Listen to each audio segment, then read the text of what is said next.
Hi, I'm Jeff Cooper, and I'm an attorney that has been helping folks decide whether they need wills or trusts since 2010, but probably not how you think.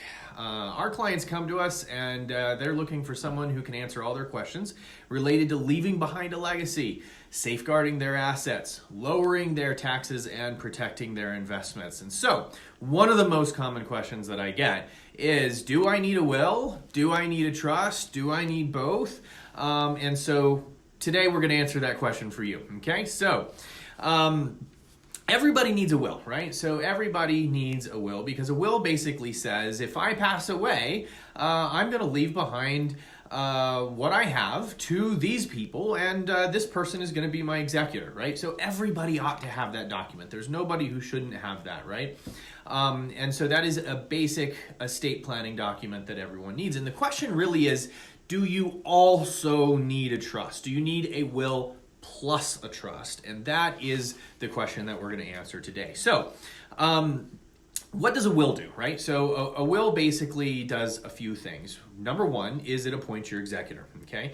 The person, also in North Carolina, that's called a personal representative. So that's the person who's going to manage things when you pass away, right? Number two, it tells who's going to get your assets. So who's going to get your home, who's going to get your investments, who's going to get your other assets that you have, right? So, and number three, it expresses your funeral wishes and your wishes for disposing of your body. So do you want to be buried? Do you want to be cremated? Do you want a military funeral, etc.? So all of those things. So those are the three things that a will does, okay?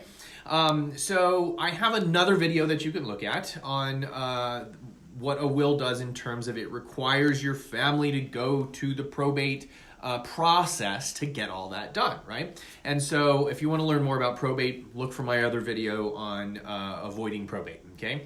But in terms of a will and what it accomplishes, those are the three big things that it accomplishes, right? So why would you also choose to set up a trust? I've got 7 issues that would help you determine whether or not you need a trust in addition to a will, right? So let's go through those 7 items real quick, okay? So number one is trust helps you avoid probate on assets. So if you have real estate and investments and bank accounts and vehicles, and you want to make sure that those assets get to who they're going to, but you don't want to go through the North Carolina probate system because it can be expensive. North Carolina allows attorneys to charge 5% of receipts and disbursements, which can be a lot of money. And the court system can charge you up to $6,000 per death, right? So it can be a lot of money. And the average probate takes about a year. So a lot of people want to avoid that, right? And a trust is one of the ways to do that. So that's item number one. Item number two is if you want remarriage protection, right? So let's say that you're married, you pass away, you leave everything to your spouse.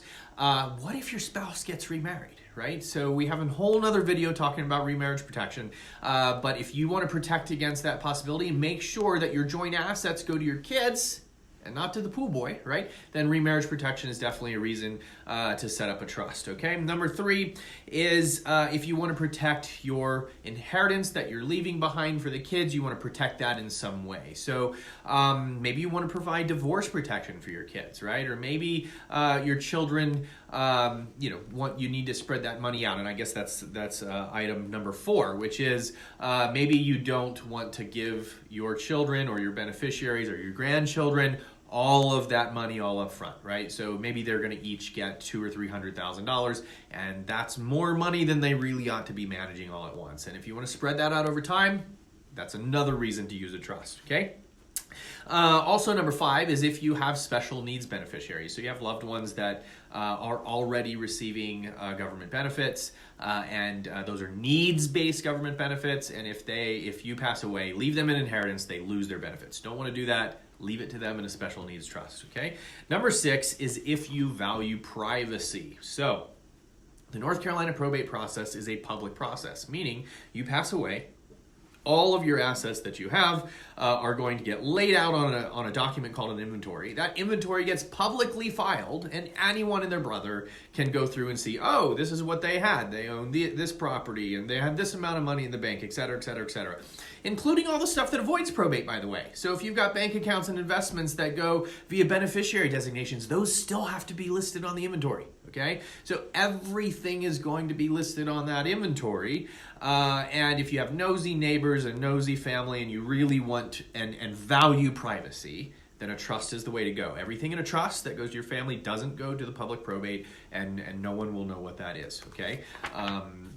And so I believe it was the attorney for Frank Sinatra who famously said, when asked by the press, so what was his net worth? And he said something to the effect of, well, there's a reason why he used a trust, right? Okay, very good. And last, number 7 is if you want to save your family from the time of administering probate. So the average probate in North Carolina is a year long.